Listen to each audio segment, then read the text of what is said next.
네, 오늘 데일리 브리핑에서는 ABC 회계법인의 안병찬 대표 연결합니다. 안녕하십니까? 네, 안녕하세요. 네. 자, 연방국세청 IRS가 이 의회가 부유층에 대한 감사 확대를 위해서 400억 달러를 포함하는 인프라스트럭처 플랜을 통과시킬 가능성이 높아지자 대규모 감사관 증원에 들어갔다는 소식을 전하고 있습니다. 자, 오늘은 이 배경과 향후 전망을 좀 알아보도록 하겠는데요. 이 주류 언론들이 IRS에서 수천 명의 감사관을 증원했다는 소식은 이 배경은 뭡니까? 네, 우선 그 연방국세청이 지난해 10월에 웹사이트를 통해서 감사를 증가하겠다고 밝혔었습니다. 네. 그런데 그 당시에는 뭐 구체적인 내용이 없었는데요. 그 이후에 이제 지난해 말에 그 AICPA, 그러니까 전 미국 공인회계사협회 행사에서 연방국세청 최고 책임자인 해릭스 국장이 2021년부터 50% 이상 감사를 확대하겠다라고 이제 발표했는데요. 네. 그 대상은 이제 마메파 비즈니스부터 해서 거기에 이제 투자한 투자자들까지 이제 모두 감사 대상에 포함시킨다라고 밝혔었는데요. 네.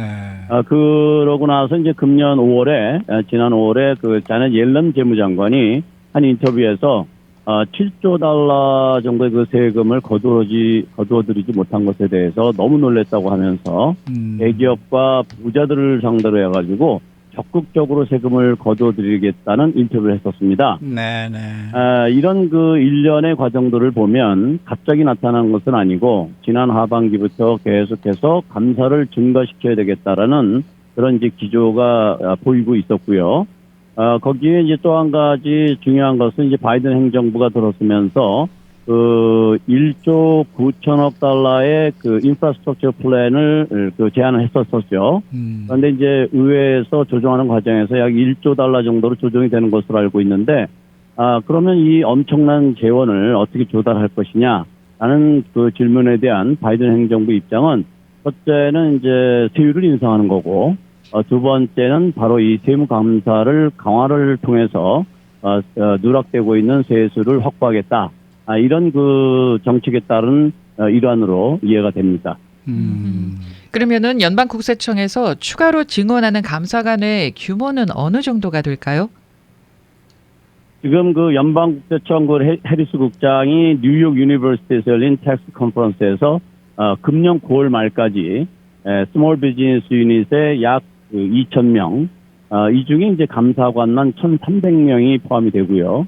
그리고 이제 금년에 크리미널 인베스티게이션 디비전에 500명 이상 증원하겠다고 밝혔습니다. 여기 크리미널 인베스티게이션 디비전은 이제 주로 이제 형사 사건을 이제 담당하는 그런 조사하고 그런 수사하는 기관인데요. 네. 지금 그 해리스 국장이 발표한 그 2,000명의 증원이라는 것은 그동안 매년 한 200명 수준의 증원 및 충원을 해왔던 것을 비교한다 그러면 무려 10배 정도의 그 증원이기 때문에 이것은 상당히 규모가 큰, 어떻게 보면 역사적으로 가장 큰 증원 중에 하나인가 아닌가 이렇게 이제 이해가 되고 있고요. 이런 그 규모의 그 증원은 자동적으로 감사의 강화로 이어지지 않을까 이렇게 생각이 듭니다. 지금 바이든 행정부가 추진하고 있는 그 인프라스트럭처 플랜 중에 이 IRS에서 지원하는 예산이 400억 달러가 편성되어 있는 것으로 알고 있습니다. 이렇게 정부에서 투자를 하면서 무엇을 기대하는 겁니까? 네, 그 말씀하신 것처럼 이제 바이든 공약에 따른 이제 예산 편성이 이게 들어가 있는데요. 장초에는 사실 800억 달러였습니다. 그런데 이것이 좀 전에 말씀드렸던 것처럼 의회에서 이제 조정하는 과정에서 400억 달러로 줄어든 것인데요. 이 투자는 이제 한 해에 그냥 모두 투자하는 것이 아니고 앞으로 향후 10년간에 걸쳐서 장기적인 이제 투자로 이제 그 진행이 될 텐데요. 연방국세청에서는 매년 1조 달러 세수를 제대로 거두어들이지 못하는 것으로 파악하고 있습니다. 이 예산으로 400억 달러라는 예산으로 국세청에서는 약 그 1,000억 달러의 세수를 증가할 것을 기대하고 있는데요. 이런 것은 이제 좀 전에 말씀드렸던 것처럼 감사의 그 강화를 통해 가지고 어떤 세수 확대에 가장 큰 목적이 있다 이렇게 이해할 수 있겠습니다. 네. 만약에 그렇게 되면 국세청의 감사관이 증원되게 되면 세무감사가 늘어날 수밖에 없잖아요. 과연 세무감사가 예, 어느 정도나 늘어날까요? 네, 우선 이제 법인과 이제 고소득자 감사율이 작다고 이제 그동안 이제 국세청에서는 질타를 받아왔는데요. 예. 증가폭을 이제 이야기해서 이제 과거 이제 통계 자료를 좀 우리가 좀 이해하면 도움이 될 것 같습니다. 지난 2010년부터 2018년까지 IRS 예산은 20%가 줄어들었고, 그리고 그 결과 세무감사는 42%나 줄어들었습니다. 그렇다 보니까 이제 100만 달러 이상 소득자들은 세무감사가 무려 80%가 감소하는 그런 그 현상이 일어났는데요. 이것은 사실 저희 그 공인회 기사들이 간혹 이런저런 모임에서 대화를 나눌 때도 느낄 수 있는 것이 감사가 많이 줄었다. 이런 것을 그동안 좀 느껴왔었습니다. 그런데 이제 좀 전에 말씀드렸던 것처럼 연방국세청의 해리스 국장이 스몰 비즈니스 감사를 50% 증가하겠다고 했고, 그리고 옐런 재무장관도 감사 증가의 그 필요성을 언급한 것으로 보아서 현재 감사율보다 최저 작아도 30% 이상은 늘어나지 않겠는가 이렇게 전망되고 있습니다. 이 세무감사가 늘어난다면은 은근히 걱정하시는 분들이 상당히 많으실 것 같아요. 이 IRS에서 세무감사를 늘리게 되면은 주로 어떤 사람들이 감사에 걸릴 확률이 높은 겁니까? 네, 우선 그 소득을 마이너스로 보고하는 사람들의 그 감사율이 4.5%에서 13%로 지금 증가하고 있습니다. 그러니까 소득을 마이너스로 보고한다는 얘기는 국세청으로 하여금 도대체 이 사람은 뭐를 먹고 살지 어떻게 살지 이런 궁금증을 일어나게 만들죠. 네. 그리고 이제 또 비즈니스 하시는 분들이 계속 마이너스로 보고한다고 하면 잠깐만 이 사람은 왜 취직을 안 하고 자기 비즈니스 하지 이렇게 손해보면서 이런 질문이 생긴다는 거죠. 그래서 일단 마이너스 소득이라는 것은 감사를 불러들이는 요소 중에 하나가 될 수가 있겠다. 이렇게 이제 볼 수가 있겠고요. 특히 이제 뭐 어느 특정 한 해, 예를 들면 2020년 한 해만 뭐 마이너스였다. 이런 것은 이해가 되겠지만 그것이 지속적일 때는 문제가 있다고 보아집니다. 그리고 이제 EITC라고 해서 Earned Income Tax Credit이라는 것이 있는데 네. 이것은 이제 보통 이제 저소득층들에게 정부에서 지원해주는 일종의 지원금 형태입니다. 텍스 크레딧 형태로 지원이 되는 것인데 이 신청자들이 지난 10여 년 이상 상당히 많은 그 사기가 인벌브돼 있고 거짓 보고가 인벌브된 것으로 국세청에서 파악을 하고 감사를 하고 있는데요. 매년 약 국세청 발표에 따르면 매년 약 30만 명 정도를 감사하고 있는데 이런 감사를 통해 가지고 국세청에서 매년 약 170억 달러 정도를 세금을 전력하고 있어요. 그러니까 잘못된 신청 같은 걸 정정한다든지 가짜로 신청한 것을 지급하지 않는다든지 해서 절약되는 것이 약 170억 달러 정도가 되니까 이 감사는 앞으로도 계속 유지될 것으로 보아지고 또 이 크레딧 신청하는 그 퀘셔니어가 있는데 이것도 상당히 복잡하게 만들어서 쉽게 정부에 지원해주는 텍스 크레딧을 가져가는 것을 이제 막는 이런 노력을 지금 국세청에서는 계속 하고 있고요. 또 이외에도 이제 다양한 방법으로 감사를 하게 되는데요. 감사를 할 때 국세청에서는 어느 한쪽으로 치우치지 않게 골고루 감사하는 취지에서 산업별로 그리고 소득 계층에 따라서 그리고 또 지역별로 이렇게 나누어서 일정 배분을 해가지고 감사를 하게 됩니다.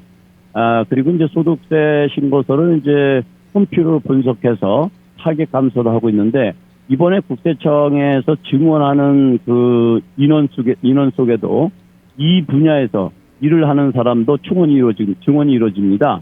그래서 이것은 이제 컴퓨터를 분석해가지고 우리들이 이제 세금 보고할 때 거기 보면 세금 보고서에 각 라인들이 있는데 그 번호에 따라서 일정 점수를 부여하고 그 점수가 많아졌을 때 감사를 하게 되는 이런 형태의 이제 컴퓨터 분석 기법을 이용하기도 하고요.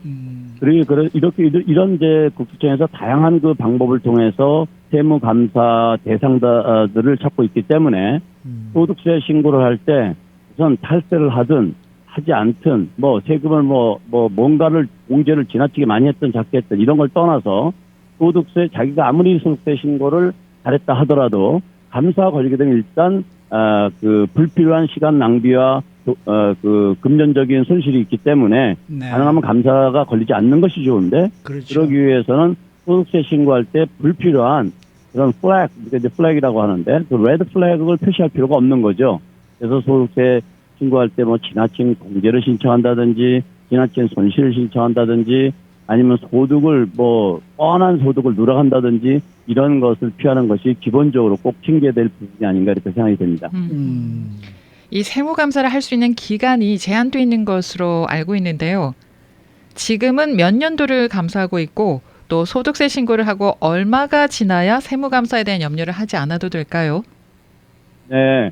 지금이 이제 2021년 아닙니까? 예. 그러면 지금 우리가 소득세 신고를 마친 것이 2020년인데 익스텐션 하신 분들은 10월 15일까지 파일을 하게 됩니다. 네. 그렇다 보니까 2020년을 감사하기 조금 이르죠. 네. 그래서 지금 감사하고 있는 것은 2018년도 분과 2019년 분을 감사하고 있다. 이렇게 생각하시면 되겠습니다. 네. 그리고 이제 제가 질문 주셨던 것처럼 그러면 몇 년도치를 감사를 하느냐? 내가 무한정으로 이걸 계속 보관해 두고 있어야 되느냐? 이런 질문도 있을 수 있는데요. 세법에 따르면은 3년까지 그 감사할 수가 있습니다. 그러니까 공소시효가 3년이라는 얘기인데요. 예를 들면 2018년 소득세 신고를 2019년 4월에 했다고 가정을 하면 네. 2020년이 1년이고 2021년이 2년, 2022년 4월이 되면 공소시효가 지난다는 얘기입니다. 아하. 그렇지만 이제 예를 들어서 좀 전에 그 크리미널 디비전에 대해서 인베스티게이션 디비전에 대한 말씀도 드렸습니다만 무슨 어떤 형사 사건에 인볼브가 된다든지 또는 기타 심한 아주 탈세를 했을 경우에는 이 공소시효가 6년까지 6년. 연장이 된다는 점.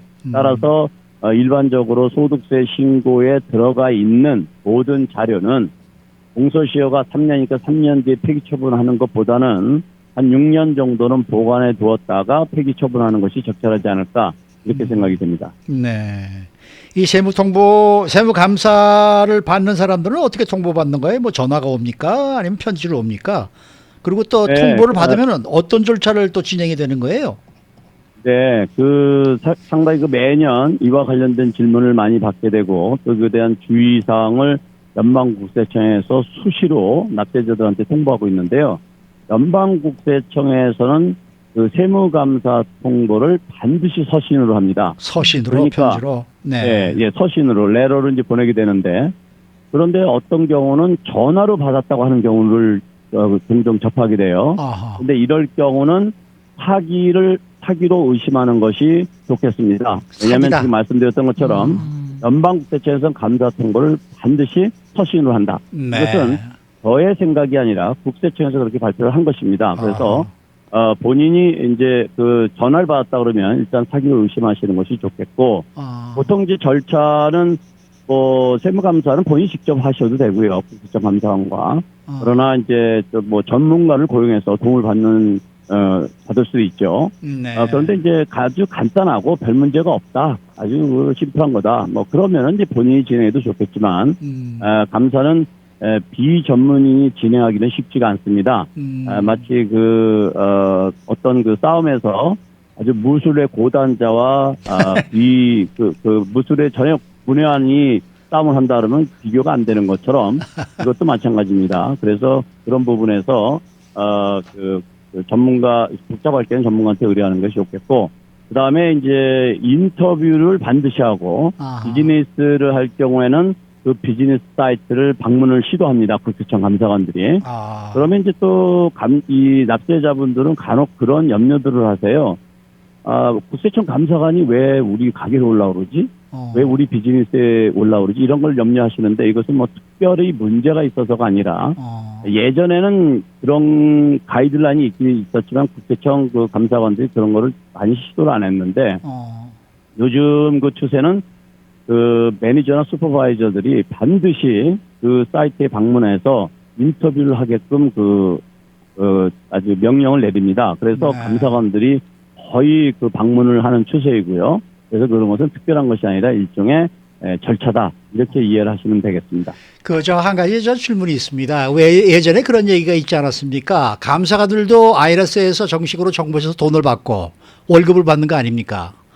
그렇다 그러면은 감사를 하는 쪽에서 그 감사를 받는 쪽에서 어느 정도 이 세금을 걷어내야 나도 이 플러스 마이너스가 이 플러스로 가야 될 거 아니겠느냐. 그래서 내 월급보다 적은 데는 감사 안 나간다. 뭐 이런 얘기도 있었는데 그거 사실입니까? 그거는 제가 볼 땐 사실이 아닙니다. 전 만약에 그게 사실이라고 하면 네. 국세청이 아마 의회에 불려가 가지고 혹독한 그 과정을 겪어야 될 거라고 생각이 되어지고 아하. 어떤 그 차별적인 것은 아시다시피 그 연방 정부 차원에서 철저히 네. 금하고 있기 때문에 네. 그런 일은 없습니다. 아. 네. 안 회계사님께서는 그 세무감사에 대한 책도 내신 것으로 알고 있는데 만약에 세무감사에 걸리게 되면 어떻게 하는 게 좋은지 살짝 팁 하나만 알려주십시오. 네네. 세무감사는 소득세 신고 작성과는 완전히 다른 애니멀이다. 완전 성격이 다르다. 이렇게 이해하시면 좋을 것 같고요. 우리가 그 잘 아시다시피 그 손자병법에는 지피지기는 백전 불이태라는 말이 있듯이 네. 네. 국세청을 잘 이해하는 것이 절대적으로 필요하고 지나치게 감사관을 무서워하거나 무시해서도 안 되겠고 그래서 충분한 준비를 잘한다면 얼마든지 세무감사는 좋은 결과를 얻을 수 있다고 생각이 듭니다. 네. 오늘 말씀 잘 들었습니다. 네, 감사합니다. 네. 지금까지 ABC 회계법인의 대표 안병찬 CPA였습니다.